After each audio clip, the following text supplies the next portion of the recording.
హైదరాబాద్ లో జరిగిన tea Congress coordination committee సమావేశం హాట్ గా సాగింది. తనను విమర్శిస్తే పార్టీని అవమానించినట్లే అన్నారు జానారెడ్డి. తాను సరిగా పనిచేయటం లేదని అనుకుంటే సీఎల్పీ పదవి నుంచి తప్పుకుంటారని అన్నారాయన. పార్టీ కార్యక్రమాలకు ఒక్కరూ రూపాయి కూడా ఖర్చు చేయడం లేదన్నారాయన. మరోవైపు సీఎల్పీ నేతగా జానారెడ్డి పనితీరు బాగాలేదన్నారు సీనియర్ నేత పాల్వాయ్. ఎమ్మెల్యేలంతా జానాపై ఆగ్రహంతో ఉన్నారన్నారాయన. సమావేశంలో జానా రేణుకుల మధ్య వాగ్వాదం జరిగింది. టీఆర్ఎస్ నుంచి వచ్చిన వాళ్లకే పదవులు ఇస్తున్నారని ఆరోపించారు ఆమె. అయితే మీటింగులకు వచ్చి కబుర్లు చెప్పవద్దని ఆమెకు కౌంటర్ ఇచ్చారు జానారెడ్డి.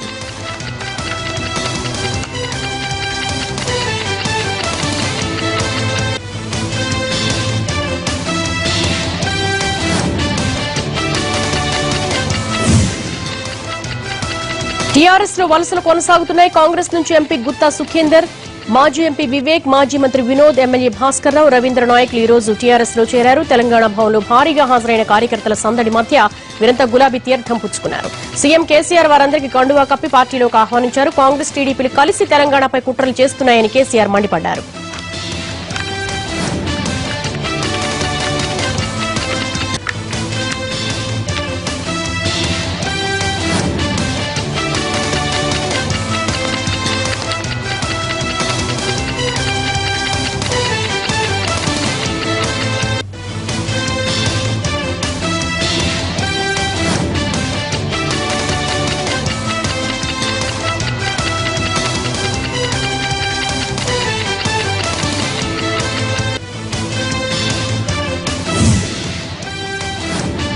ఈ నెల 27 నాటికి ఎన్ని డిపార్ట్మెంట్లు వీలైతే అన్ని రాజధానికి తరలి వస్తాయని చంద్రబాబు స్పష్టం చేశారు.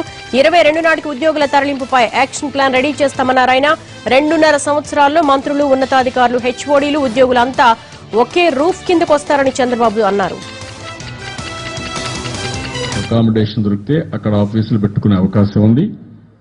ఆ విధంగా వాళ్ళు అక్కడ ఉంటే ఇక్కడ మాత్రం హెడ్ ఆఫ్ ది ఒక సెక్రటరీస్, మినిస్టర్స్ ఇక్కడ ఉంటారు. 2 సంవత్సరాల్లో 2.5 సంవత్సరాల్లో మనం పూర్తిగా రాజధాని క్యాపిటల్ రీజియన్లో ఏదైతే ఉందో మన అడ్మినిస్ట్రేటివ్ క్యాపిటల్ కూడా సిటీ కూడా వస్తుంది. అక్కడ అందరూ కూడా అకామిడేషన్ ఏ విధంగా ఇవ్వాలను.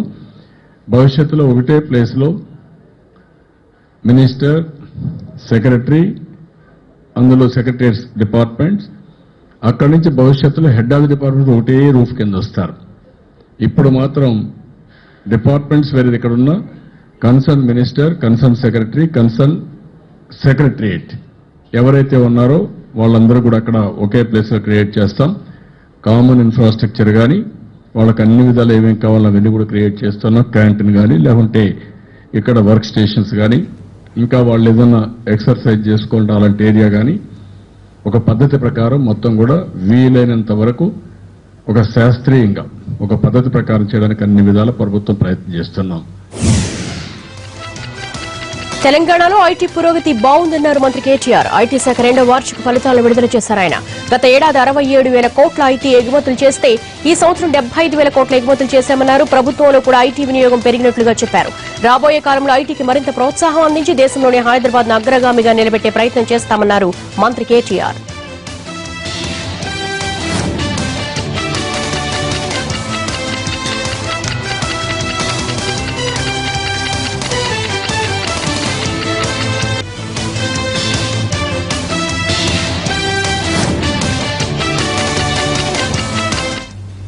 ఐటీ సెక్టర్లో ఒక మంచి పురోగతిని, మంచి ట్రాక్షన్ని సాధించగలిగామని చెప్పేసి సగర్వంగా, సంతోషంగా మీతో పంచుకుంటా ఉన్నాను.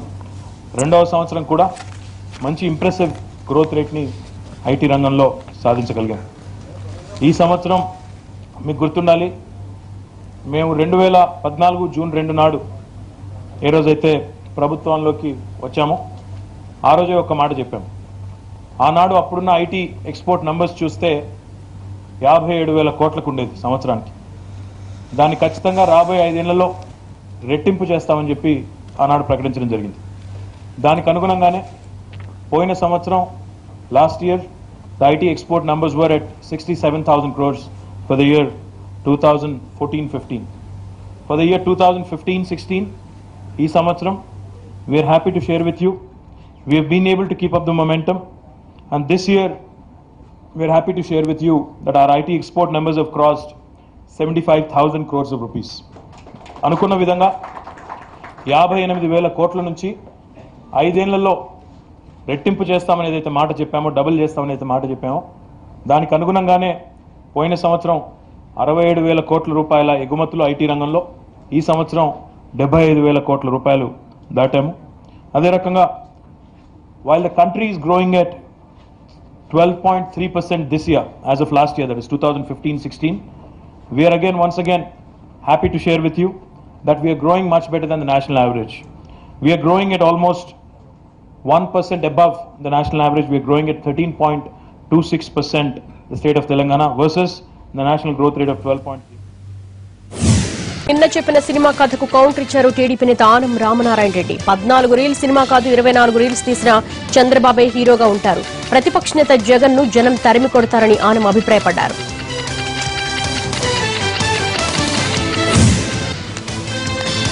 రాష్ట్రాన్ని పోలీస్ రాజ్యంగా మార్చిన ఘనత చంద్రబాబుదేనని అన్నారు AP PCC vice president Sailajanath. చీకటి ఒప్పందాలు చేసుకుని ఉమ్మడి రాజధానిని సీఎం చంద్రబాబు వదిలి వెళ్లారని దుయ్యబట్టారు. శాంతియుతంగా నిరసన తెలుపుతున్న కాంగ్రెస్ నాయకులకు పోలీసులు అనుమతి లేదంటున్నారని మండిపడ్డారు. ఎన్టీఆర్ ట్రస్ట్ భవన్లో రాష్ట్ర స్థాయి తెలంగాణ టీడీపీ నేతల వర్క్ షాప్ ప్రారంభమైంది. మహానాడులో తెలంగాణ సమస్యలపై చేసిన తీర్మానాలు, సాగునీటి ప్రాజెక్టులు, మైనార్టీ గిరిజన రిజర్వేషన్లు, డబుల్ బెడ్రూమ్ ఇళ్లు, దళితులకు భూ పంపిణీ, ప్రాజెక్టుల భూ నిర్వాసితులకు నష్టపరిహారం వంటి అంశాలపై ఈ సమావేశంలో పార్టీ నేతల కార్యాచరణ రూపొందిస్తున్నారు. ఈ సమావేశానికి టీడీపీ అధ్యక్షుడు ఎల్ రమణతో పాటు రాష్ట్ర కమిటీ సభ్యులు, జిల్లా అధ్యక్షులు, ప్రధాన కార్యదర్శులు, ఇతర సీనియర్ నేతలు హాజరయ్యారు. ఏజెన్సీ స్కూళ్లలో ఆకస్మిక తనిఖీలతో హడలెత్తిచ్చారు డిప్యూటీ సీఎం కడియం శ్రీహరి. ప్రభుత్వ పాఠశాలలు, హాస్టళ్లను తనిఖీ చేశారు. మంగపేటలో జడ్పీ హైస్కూల్ అనుమతి లేకుండా సెలవులో ఉన్న ఉపాధ్యాయులను సస్పెండ్ చేశారు. సమయపాలన పాటించిన టీచర్లకు వార్నింగ్ ఇచ్చారు. మరికొంతమందికి షోకాజ్ నోటీసులు ఇచ్చారు. బడికి డుమా కొట్టే ఉపాధ్యాయులందరిపై కఠిన చర్యలు తీసుకోవాలని జిల్లా విద్యాశాఖ అధికారులను ఆదేశించారు. అనంతరం ఐటీడీఏ సమావేశానికి కడియంతో పాటు మంత్రి చందూలాల్ హాజరయ్యారు. 58వ పాలక మండలి ఏడాది తర్వాత జరుగుతుండగా ఏజెన్సీలో విద్యా వ్యవస్థపై వాడివేడిగా చర్చిస్తున్నారు.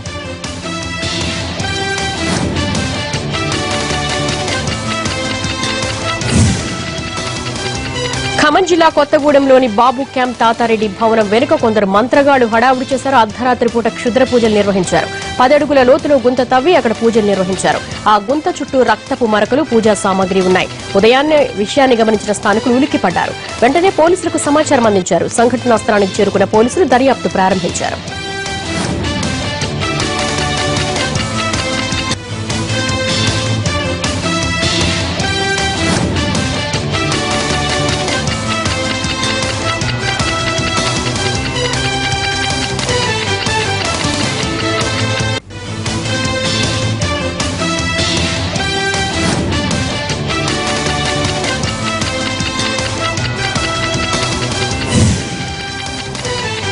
పెళ్లపెళ్లమంటూ భారీ శబ్దం, ఆ వెంటనే కాళ్ల కింద భూమి కదులుతున్నట్లు భావన. ఇళ్లలో సామాన్లు కింద పడిపోవడం, పాత ఇళ్లు బీటలు వారడం, దీంతో వణికిపోతూ బయటకు పరుగులు పెడుతున్నారు జనం.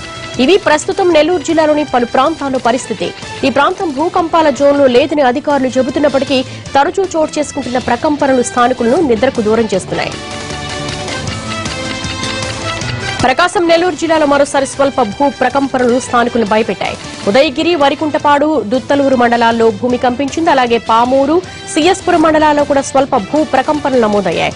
2 సెకండ్ల పాటు భూమి కంపించడంతో స్థానికులు ఆందోళనకు గురయ్యారు. ఏం జరుగుతుందో తెలియక ఇళ్ల నుండి బయటకు పరుగులు తీశారు. 24 గంటల వ్యవధిలో 3 సార్లు భూ ప్రకంపనలు చోటు చేసుకోవడంతో స్థానికులు భయంగా గడుపుతున్నారు.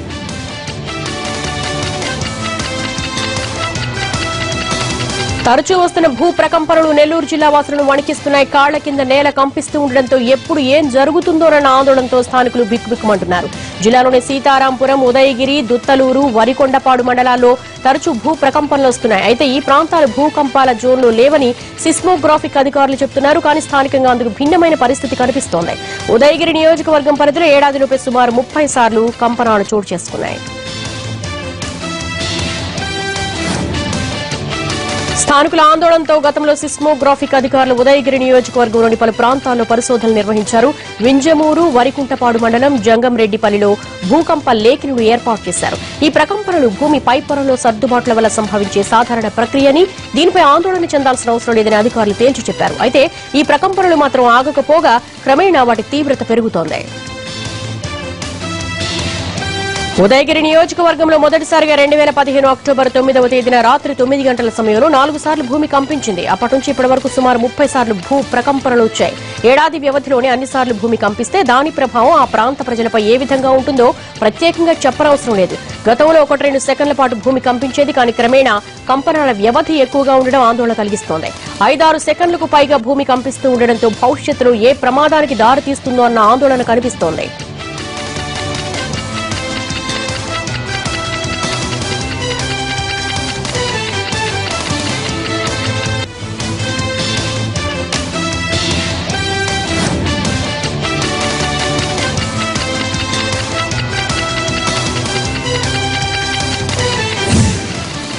పరీక్షలకు ముద్రగడ అంగీకరించినట్లు జిల్లా కలెక్టర్ ప్రకటించారు.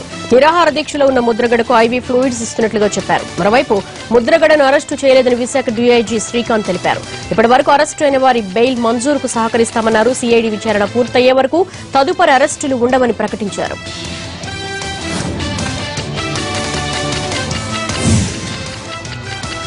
విమాన ప్రయాణం మరింత సులభం కాబోతోంది. ప్రయాణికులకు పూర్తిగా అనుకూలంగా ఉండే విధంగా కొత్త సివిల్ ఏవియేషన్ పాలసీకి కేంద్ర కేబినెట్ ఆమోదముద్ర వేసింది.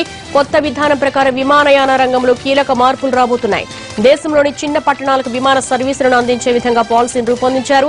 విమాన రంగ సంస్థలకు రాయితీలు, ప్రోత్సాహకాలు ఇవ్వబోతున్నారు. ప్రయాణికులకు మేలు చేసే అంశాలు చాలా ఉన్నాయి. గంట ప్రయాణానికి గరిష్టంగా 2,500 రూపాయల ఛార్జ్ వసూలు చేస్తారు. యూపీఏ సర్కార్ తీసుకొచ్చిన విధానంలో కొన్ని లోపాలు ఉన్నాయని భావించిన ఎన్డీఏ సర్కార్ కొత్త పాలసీ తీసుకొచ్చింది. భాగస్వాములు, విమానయాన సంస్థలు, ఎయిర్పోర్టు ఆపరేషన్స్, గ్రౌండ్ హ్యాండ్లింగ్ ఏజెన్సీలతో చర్చించిన తర్వాత కొత్త విధానాన్ని రూపొందించింది విమానయాన శాఖ.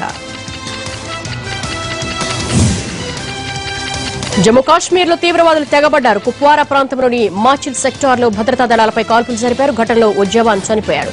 మరో 4 జవాన్లకు గాయాలయ్యాయి. వెంటనే అప్రమత్తమైన భద్రతా బలగాలు ఎదురు కాల్పులు జరపడంతో ఓ టెర్రరిస్టు హతమయ్యాడు.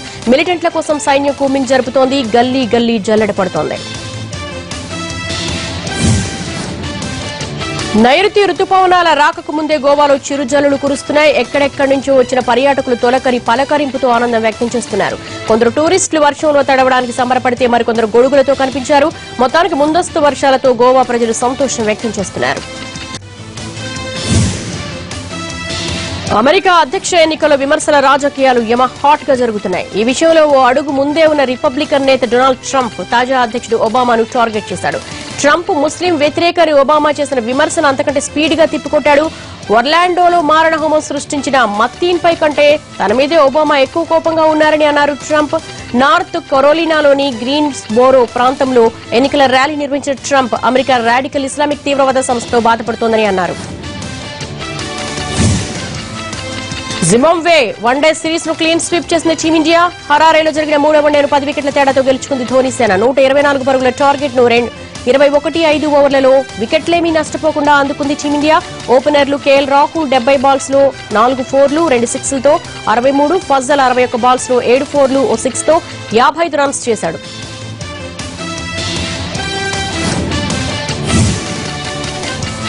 డాలర్ బనియన్స్ విజయోత్సవాన్ని చెన్నైలో ఘనంగా నిర్వహించారు. సంస్థ బ్రాండ్ అంబాసిడర్ బాలీవుడ్ నటుడు అక్షయ్ కుమార్ ముఖ్య అతిథిగా పాల్గొన్నారు. సంస్థతో తనకున్న అనుబంధాన్ని పంచుకున్నారు. డాలర్ మరింతగా ఎదగాలని కోరుకున్నారు Akshay.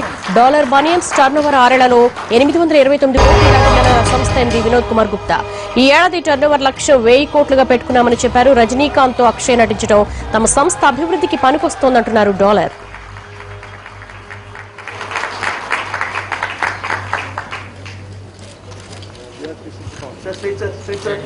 Sir, here, sir. Center, sir.